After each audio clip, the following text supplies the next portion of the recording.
ఒకానొకప్పుడు ఈ సంఘటన నా జీవితంలోనే జరిగింది.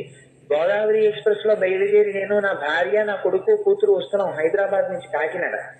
అప్పట్లో పెద్దాపురంలో ఉండేవాడిని. సావర్లకోట దిగాలి. రాత్రి అందరం నిద్రపోతున్నాం. నిద్రపోతుంటే మా అమ్మాయి బెర్త్ నుంచి దిగిపోయి ఇంట్లో బాత్రూమ్కి వెళ్ళడం అలవాటు చిన్న పిల్ల. బాత్రూమ్కి వెళ్ళడం కోసం అని చెప్పి కాజీపేట రైల్వే స్టేషన్ లో గోదావరి ఎక్స్ప్రెస్ ఆగుండగా రైల్లోంచి కిందకి దిగిపోయి ఎక్కడో ప్లాట్ఫామ్ చివరికి వెళ్ళి అది ఏదో పాపం దానికి వచ్చినటువంటి అవసరాన్ని తీసుకునే పనిలో ఉంది. మంచి నిద్ర కళలో ఉంది. ఇంట్లోనే ఉన్నాను అనుకుంటోంది. ట్రైన్ కి నాకెందుకో నిద్రలో గాఢ నిద్రలో బెర్త్ మీద ఉన్నవాడిని ఏదో ప్రమాదం వస్తోంది లే అని ఎవరో వీపు మీద చరిచి లేపినట్టు అనిపించింది.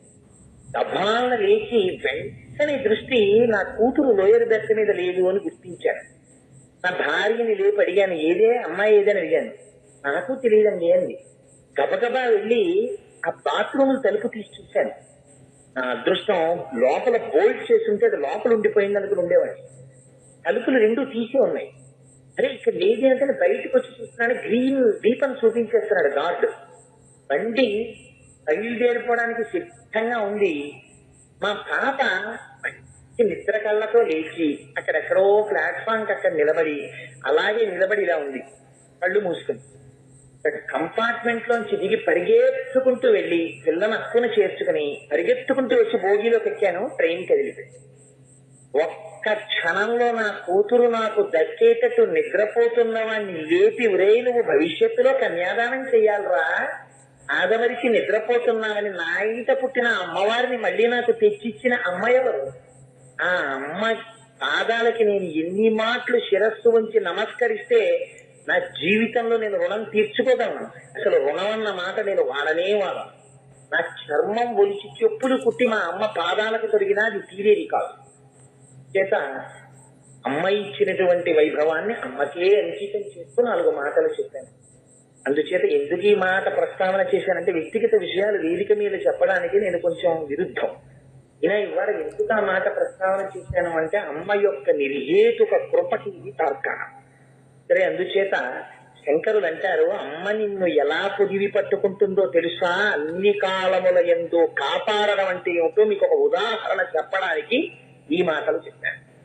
శంకరులు అంటారు, అహసూతే సౌఖ్యం ప్రవనయన మర్కాత్మకతయా యామాం వామంతే. నాగలి పట్టుకున్నట్ట అడిలిపోయి నందీశ్వరుడు వచ్చి నాగలి మెడ మీద పెట్టుకున్నట్ట. ఆయన దున్నుతూ ఉంటే పార్వతీదేవి చూసిందిట, ఏమిటి ఇవాళ మా ఆయన పొలం దున్నుతున్నారని పొడని తల్లి మురిసిపోయిందిట. శంకరుడు దున్నడమా అని పార్వతీదేవి నూతి దగ్గరికి వెళ్ళి చూడుతుంటే గంగమ్మ పైకొచ్చిందిట పరిగెత్తుకుని. వస్తే నందీశ్వరుడు కలుపు తీశారు. ఆయన ఇలా విత్తనాలు చల్లేటప్పటికి శంకరుడు 5 నిమిషాలలో ఎన్నడూ చూడనటువంటి ధాన్యపు కంకులు పండే. నందీశ్వరుడు కోత కోశాడు, భృంగీశ్వరుడు చల్లించాడు, విత్తనాలన్నీ ఎత్తారు. చండీశ్వరుడు బస్తాలకెత్తి ముద్ర వేశాడు. బళ్ళకెత్తి తీసుకెళ్లి గదిలో పెట్టి తాళాలు వేసి యజమానిని కలుపు కొట్టి, ఇదిగోనయ్యా తాళాలు, నువ్వు అడిగినట్టు పంట అంతా పండించేశారు, నందమార్ చిదంబరం పెడుతున్నాడు అన్నాడు. ఆశ్చర్యపోయాడు యజమాని. నిజమా అని స్టోర్ రూమ్ తలుపులు తీసి ఒక కన్నం పెట్టి బియ్యం కింద పట్టిన ధాన్యం చూశాడు. తన జీవితంలో పండించరగనటువంటి ధాన్యం. ఉంగిపోయి పొలానికి వచ్చాడు. ఒకటసి పడిపోయి ఉన్నాడు అందమా. దేవతల చేత నమస్కారము చేయబడినప్పుడు వాళ్ళ యొక్క కిరీటముల కాంతి చేత ప్రకాశించిన పాదములు ఆ పాదములు. శ్రీశైలం మీద అసుర సంఘ వేళలో వచ్చి ఒక్కసారి తాండవం చేస్తామంటారు. అప్పుడు సొక్కిపోయి ఉంటాయి ఆ పాదాలు.